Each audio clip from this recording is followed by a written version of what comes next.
Assalamualaikum warahmatullahi wabarakatuh. Perkenalkan, kami dari perwakilan SD Semeru 1. Saya Hanifah Zahara. Hai, aku Eva Sumatur Afina. Halo, aku Hoiria. Hai, aku Dia. Hai, aku Devita Anastasia. Halo, perkenalkan nama saya Rizky.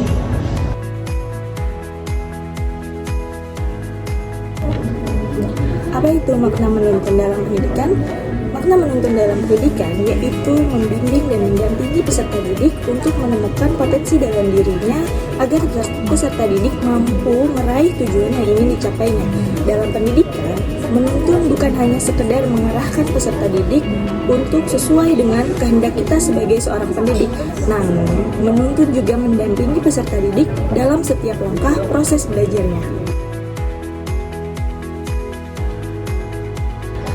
Baik, kali ini kita akan membahas tentang makna kata menuntun berdasarkan konteks sosial budaya tempat kalian tinggal. Nah, kali ini kami mengambil tempat daerah istimewa Yogyakarta.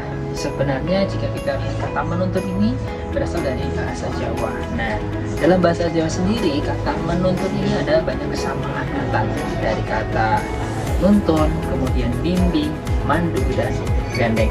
Nah, sebenarnya dari keempat ini juga sama saja arti dan maknanya.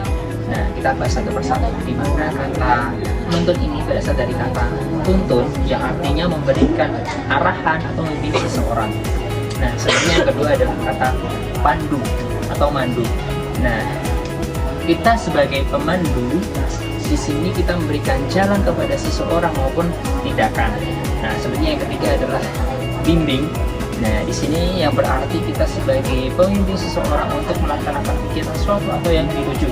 Nah, selanjutnya yang terakhir adalah gandeng, yang artinya secara fisik kita itu menggandeng seseorang, namun juga bisa memberikan arahan kepada seseorang atau membimbing kepada seseorang. Nah, jika kita simpulkan keempat makna ini, kita sebagai guru yaitu mengarahkan, membimbing peserta didik untuk mencapai segala potensi dalam dirinya secara mandiri. Nah, dalam konteks pendidikan Ki Hajar Dewantara sendiri, kita memberikan kebahagiaan secara lahir batin kepada peserta didik dalam potensinya itu. Nah, kemudian kita juga menginternalisasikan pendidikan dengan nilai-nilai etika maupun moral. Selanjutnya akan membahas tentang bagaimana kita menginternalisasikan pendidikan dengan konteks sosial budaya dalam pendidikan. Oke.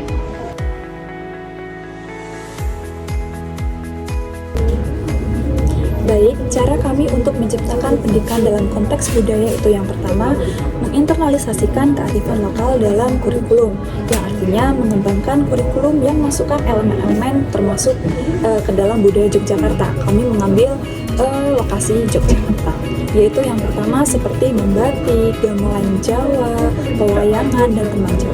Kemudian yang kedua yaitu penggunaan media tradisional, yaitu guru bisa memanfaatkan teman-teman Jawa dalam konteks pembelajaran untuk mengasah nilai kejujuran dan kesopanan. Lalu yang ketiga yaitu kegiatan budaya dengan keterlibatan masyarakat. Artinya sebagai guru kita akan mengadakan kegiatan yang melibatkan peserta didik untuk mengikut sertakan pendidikan kesenian di dalamnya, yaitu tentang pelatihan membatik atau pertunjukan wayang kulit. Kemudian yang terakhir memberikan pengalaman langsung kepada peserta didik tentang kearifan lokal yang ada.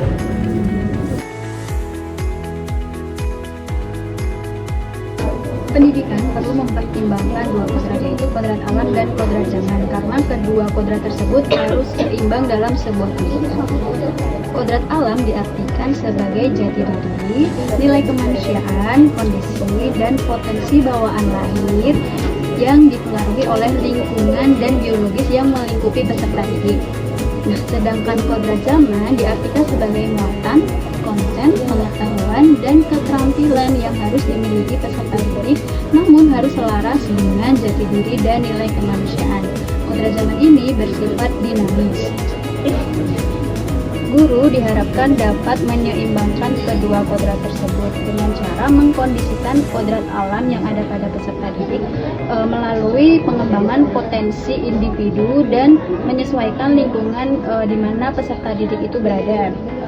Nantinya diharapkan kodrat alam ini akan menyesuaikan dengan tuntutan kodrat zaman yang relevan serta kodrat zaman yang dinamis.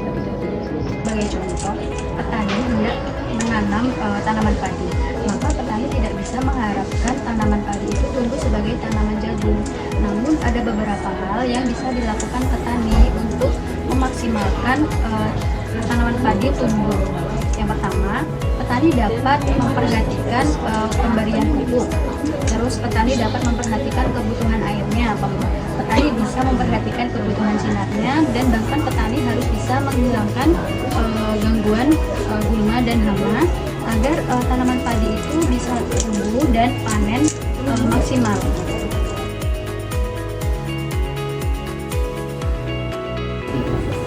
Pendidikan yang memerdekakan murid sangat relevan dengan profesi guru dan pendekatan-pendekatan pendidikan pada masa kini. Nah, termasuk penerapan kurikulum merdeka.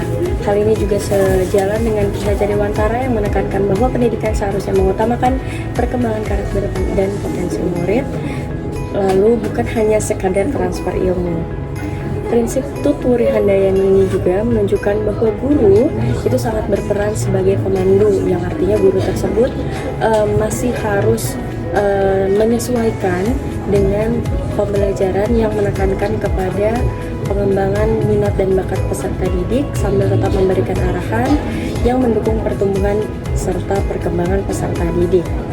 Lalu, sebagai pendidik, sudah sewajarnya kita harus tetap terus mengembangkan diri untuk terus berusaha menciptakan lingkungan belajar dan mendukung kreativitas peserta didik yang dapat nantinya mengekspresikan peserta didik agar mampu untuk mengembangkan potensi peserta didik dengan bebas.